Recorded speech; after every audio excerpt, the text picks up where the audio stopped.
Bonjour Ilana, bonjour à toutes et à tous. Aujourd'hui, c'est le 11 Mar Cheshvan. À l'origine, c'est le jour où le déluge aurait dû commencer, mais il va avoir un sursis de 7 jours, parce que c'est le jour de la disparition de Methushélah, Mathusalem, celui qui a vécu le plus longtemps des personnages de la Bible. Pourtant, c'est pas celui qui est le plus connu pour son lien avec cette journée du 11 Mar Cheshvan. Oui, c'est le 11 Mar Cheshvan, c'est le jour aussi de la naissance et de la disparition de Binyamin, Benjamin, le plus petit des enfants de Yaakov. Mais au-delà de cela, le 11 Mar Cheshvan, c'est le jour qui est connu pour être le jour de la disparition de Rachel Imenu, de Rachel notre mère. Et puis comme c'était la sœur jumelle de Léa, ça sera une autre année, aussi le jour anniversaire de la disparition de Léa. C'est quelque part le jour de la disparition des matriarches. Mais Rachel est connue pour sa puissance dans sa prière. Prière qui est évoquée dans la Haftara qu'on lit le deuxième jour de Rosh Hashanah, qui est tirée du prophète Jérémie.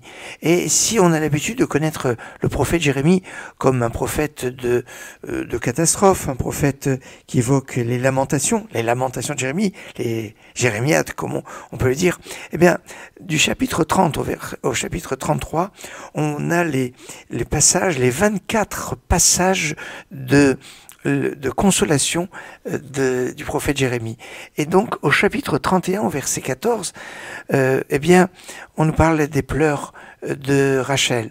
Kol Berama Nishma, une voix se fait entendre dans la ville de Rama ou dans les cieux, ou à voix haute, suivant les commentateurs. C'est Rachel qui pleure pour ses enfants. Alors elle pleure déjà sur le fait que la tribu d'Éphraïm et de Ménaché, qui étaient les tribus les plus dominantes du royaume d'Israël, qui étaient au nord du royaume de Judée, et qui a été pris en exil par Sanchériv. Alors c'était déjà une première catastrophe, et là, au moment de la destruction du premier temple, ça va être la deuxième catastrophe avec la tribu de Benjamin, de Binyamin. Éphraïm et Ménaché sont les enfants de Yosef, lui-même fils de Rachel.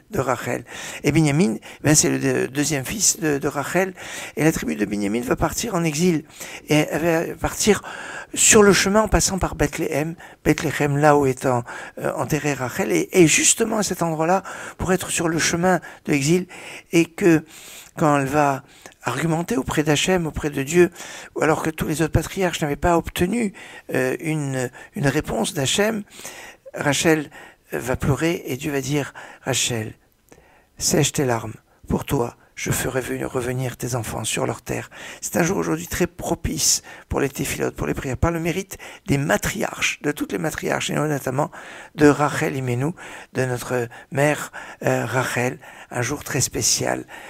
Excellente journée.